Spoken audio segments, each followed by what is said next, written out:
Tennessee Williams. During the 1940s and 50s, this talented, tormented writer created some of the most memorable characters on stage and screen. Audiences were captivated by the macho Stanley Kowalski in A Streetcar Named Desire and the tempestuous Maggie of Cat on a Hot Tin Roof. Like his characters, Tennessee Williams was passionate, volatile, and wicked, a man who agonized over his guilty secrets and struggled to survive another day. None of us are going to live forever. Pills are not pills. Drinks are not pills. None of us are going to live forever. On this episode of Mysteries and Scandals, we'll hear about Tennessee's urgent need to write and his losing battle with addiction. When he injected himself with speed, he couldn't sleep at night. So he'd had to get morphine and sleeping pills. I asked him why he did that, why he, at the top of his form, drank them. And he said, well, when I don't have this, meaning the writing, I have this. We'll also discover why audiences rejected this world-famous writer at a time when Williams was most desperate for approval. His later plays were so different from the earlier hits. 9 out of 10 of them were killed by the critics. And we'll reveal the devastating physical consequences created by Tennessee's craving for booze and pills. They put him in the psychiatric ward and said that he was near death from drugs. I have no doubt that he wanted to die, because he mentioned it frequently enough. I'm A.J. Benza. Join me as we wrestle with the demons of a tortured genius. What drove Tennessee Williams to the brink of despair? And was his bizarre death a suicide, an accident, or murder?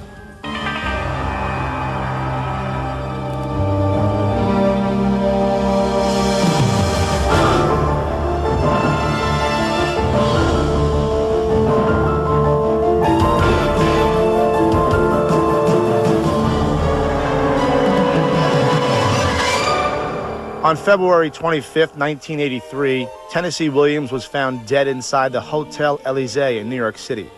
Headlines reported that the 71-year-old playwright mysteriously choked during the night. Williams' biographer, Lyle Leveridge. This playwright who was in disgrace has become, in death, more popular than he ever was in his life. He was born Thomas Lanier Williams in Columbus, Mississippi on March 26, 1911. Williams was the second of 3 children of Cornelius Coffin and Edwina Dakin Williams. Theater historian Aline Hale. He came from the dysfunctional family of all time. His father was a lusty, loud man who had been a military school graduate, and his experience with women had been the kind you might get in the Army. Young Tom was a shy, sensitive kid who nearly died from diphtheria at age 5. But even after his recovery, Williams never regained a sense of well-being. He was a complete hypochondriac due to his mother, I think, who was always giving the children pills of one kind or another. He was a man who never really left his family. He would be running away from them, but he always came back to them in his thoughts. He had an escape into his writing. That was another world that he could enter. Although Williams showed skill in creative writing, he was never much of a student. At his father's insistence, 21-year-old Tom left college and went to work as a clerk at the International Shoe Company in 1932.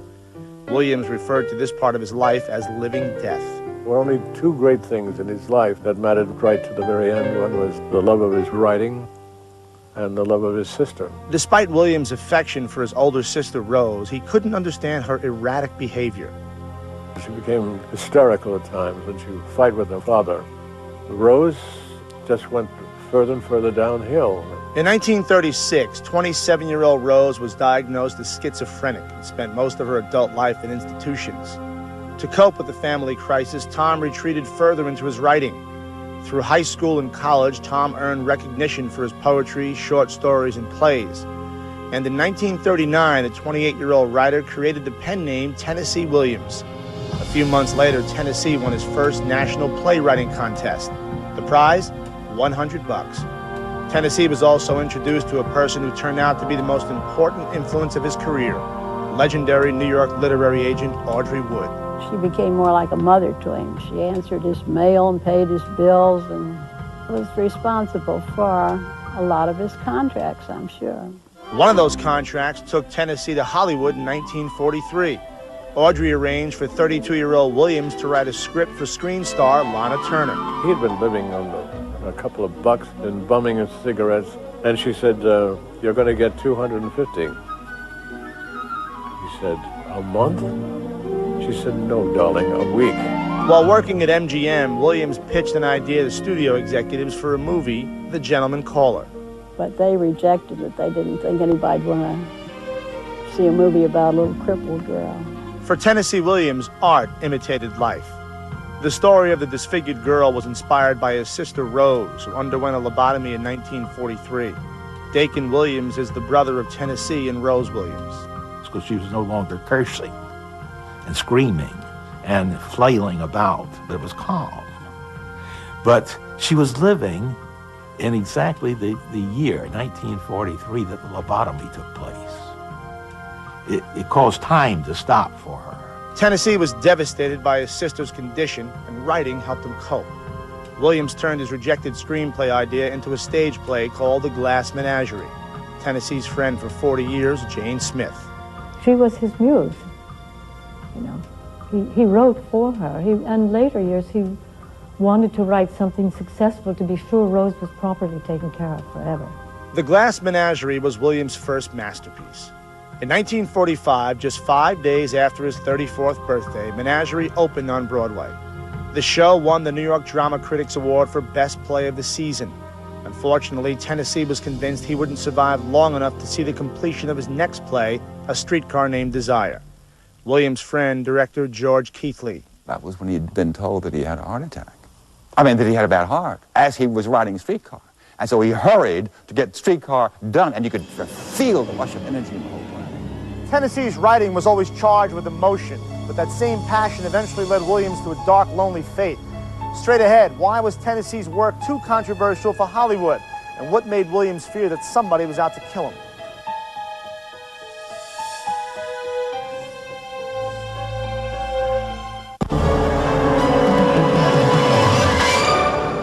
In 1946, Tennessee Williams was the toast of Broadway, but success was bittersweet for the 35-year-old playwright. Williams' greatest inspiration was his fragile sister Rose, who was locked away in a mental institution. Tennessee's greatest fear was that he was doomed to suffer the same fate as Rose. Well, he often said that he wrote to keep from going mad, and I think he had that fear all his life. In the winter of '47, 36-year-old Williams returned to the Great White Way riding A Streetcar Named Desire. Actress Kim Hunter played the pivotal role of Stella on stage and screen. December of 1947, we had one of the worst snowstorms, blizzards, that New Yorkers had ever experienced. Not a bus was running, cabs couldn't, cars, no way could move. We had a lineup of people outside the theater waiting to know how many tickets would be available. Williams won a Pulitzer Prize for A Streetcar Named Desire. Subjects like life and death and sex, those hadn't been done. America was still doing a lot of drawing room comedies. So this was very shocking. All right, let's have a little fuss. And I once asked Tennessee, what would you say is the theme of your play? And he said, well, I think basically it's a plea for the understanding of the delicate people. Who do you think you are, a pair of queens? That certainly was Blanche, and to a great extent, that was Tennessee himself. Being delicate wasn't the only trait Tennessee shared with Blanche. Williams also shared his character's taste for younger men. Journalist Irv Kupcinet. He was proud of the fact he was gay and flaunted it whenever he could. He said that he was so gay that he once made love to a fire hydrant. After looking for love in all the wrong places, 36-year-old Tennessee Williams finally met Mr. Right in 1947, a 25-year-old ex-sailor named Frank Merlo. Frank Merlo was the great anchor in his life, really. Tennessee was very attached to Frankie, and they did go to Sicily, and they did have a great and wonderful time, and out of that emerged the Rose Tattoo. The Rose Tattoo opened on Broadway in 1951. That same year, 40-year-old Williams saw his play Streetcar turned into a movie. I always advise my friends to leave before the 5 minutes before the end, or they're likely to find the whole meaning of the picture contradicted. Williams was steaming when the studio bosses started screwing around with Streetcar. First, they changed the ending. Then they omitted plot points considered too shocking for Hollywood. You see, in the play, the character Blanche Dubois reveals that the young man she married was gay. But when the film came out in 1951, her husband was simply referred to as sensitive. Vivian Leigh played Blanche in the movie and thought the cop-out was ridiculous. I remember when Vivian read it, she said, "Oh my God." She said, "You mean I have to say you disgust me because you're a poet?" In 1955, Williams won his second Pulitzer Prize for the steamy play Cat on a Hot Tin Roof. But the pressures of success weighed heavily on the 44-year-old. I started drinking after Cat on a Hot Tin Roof. I discovered suddenly I felt depressed in Europe.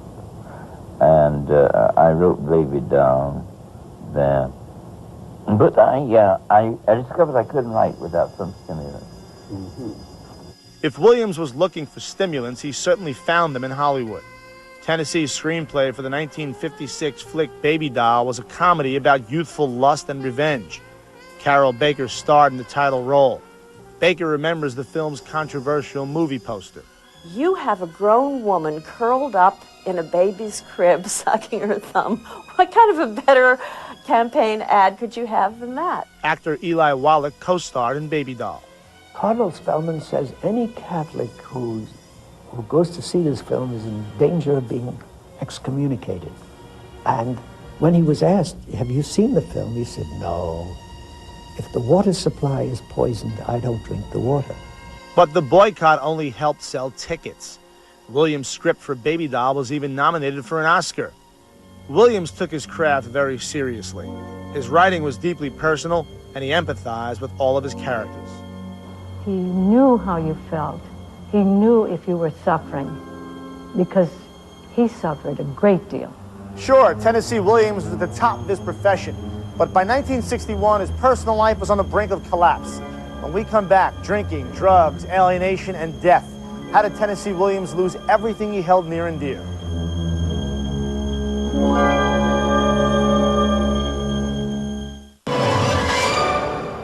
In 1961, Tennessee Williams celebrated the opening of his 11th Broadway play, Night of the Iguana.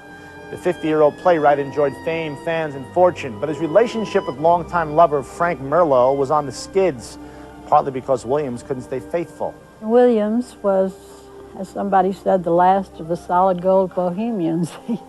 Tennessee and Frank split up in the winter of '61. A few months later, Merlo was diagnosed with lung cancer. The couple reunited, and Tennessee cared for Frank until his painful death in 1963. Williams slipped into a deep depression, which he later referred to as his stoned age. Tennessee relied on alcohol, amphetamines, and sedatives just to make it through the day. I find that wine at night is a great sedative. Red wine. Me too. Good for your hearing, too. None of us are going to live forever. Coffee kills or not kills. That's right. Drink or not kills. None of us are going to live forever. He got in the clutches of so-called Dr. Feelgood, that Dr. Max Jacobson, who would mix up these potions which were supposed to be mostly vitamins but were probably mostly speed. By the late 60s, Tennessee's writing style had evolved, but reviewers and audiences weren't ready for the change. One critic even commented that Williams had committed creative suicide. He said, "I've written my operas, why can't I write my chamber music? Why can't I write some little things?" Each one was personal and special unto itself, each play. In later years, his plays just got damned all over the place. By the spring of 1969, 57-year-old Williams was depressed, disillusioned, and completely addicted to prescription drugs. Dakin Williams suggested his brother turn to religion. Amazingly, Tennessee was baptized in a Catholic church a few days later, but no salvation was in sight. Williams became so disoriented that he was unable to walk more than a few steps without collapsing. Finally, Dakin convinced Tennessee to check himself into Barnes Hospital in St. Louis. They told me, said, "Mr. Williams, your brother is dying of acute drug poisoning." And so I knew I had to keep him in there. But the playwright didn't want to stay.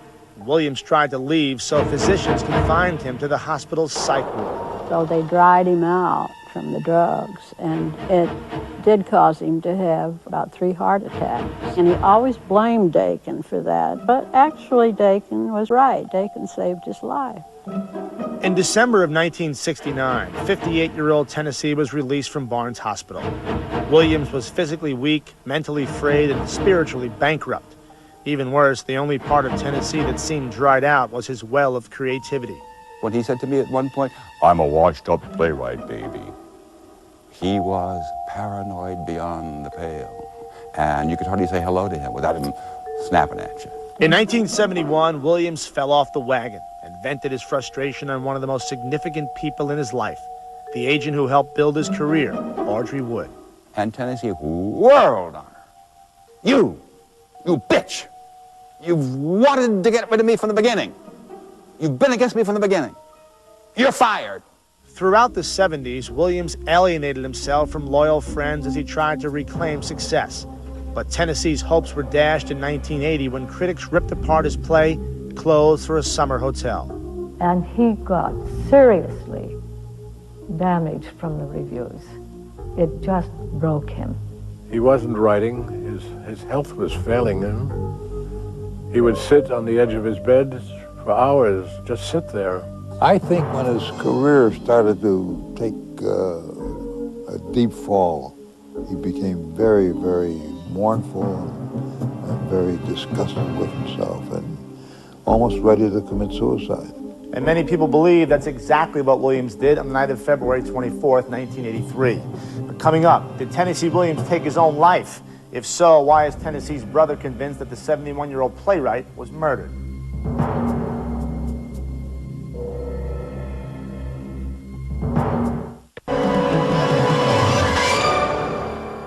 By the early 1980s, acclaimed playwright Tennessee Williams lost both his creative spark and his legion of devoted fans.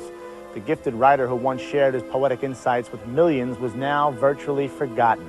At age 71, Tennessee Williams suffered from drug-induced paranoia. He considered himself all washed up. It was as though, in a way, which was a very appalling feeling, that it was over. On the night of February 24th, 1983, Tennessee Williams retired to his bedroom with a bottle of wine. When Williams didn't come out the next morning, his assistant went to investigate. He said, I turned around, and as I was just about to go out of the bedroom, he said, I looked and I saw him. He was wedged between the bed and the night table. As soon as the news got out that Tennessee Williams was dead, the media clamored for details. The New York City coroner prematurely released the autopsy report, which said that Williams died after choking on a prescription bottle cap. He never could open the caps to bottles, and he had all these prescription medicines, and so if nobody was there to open them, he'd open them with his teeth. But Tennessee's brother, Dakin Williams, has another theory. Because the little plastic cap was not found in my brother's throat at all, but it was found on the top of his tongue and had nothing at all to do with his death. So he was obviously murdered. Dakin claims that Tennessee's death was a setup, that someone close to Williams killed the playwright over money. Dr. Michael Bodden worked in the medical examiner's office at the time of Williams' death. I agree with Tennessee Williams' brother that the bottle top in the mouth is not the cause of death. I'm not sure if he's aware of the subsequent toxicology reports showing the extent of the barbiturates that was in his body at the time he died, and that was sufficient to cause death. Tennessee's brother disagrees.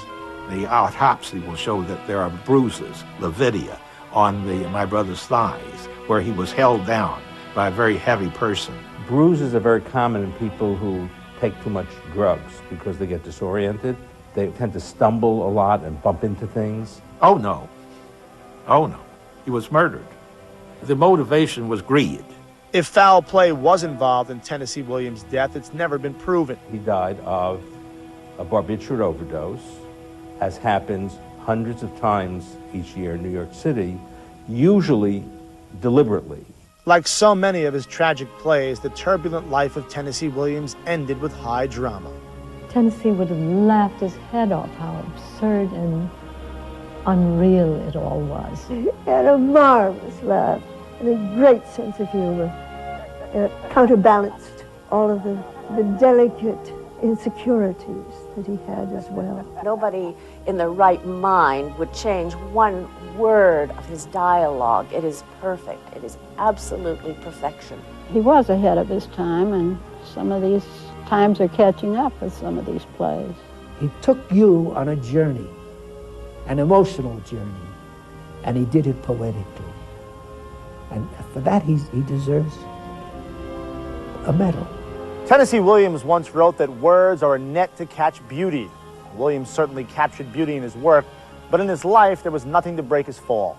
Join me the next time we shine the spotlight on fate, fame, and misfortune. I'm A.J. Benza. I discovered I couldn't write without some stimulant. And did you get over that period of stimulation, or do you still need it? You do ask the most embarrassing question. Times are changing in Tinseltown. I'm A.J. Benza, host of Mysteries and Scandals. Beginning Monday, August 2nd, join me at our new time, 8:30 p.m., weeknights, right here on E!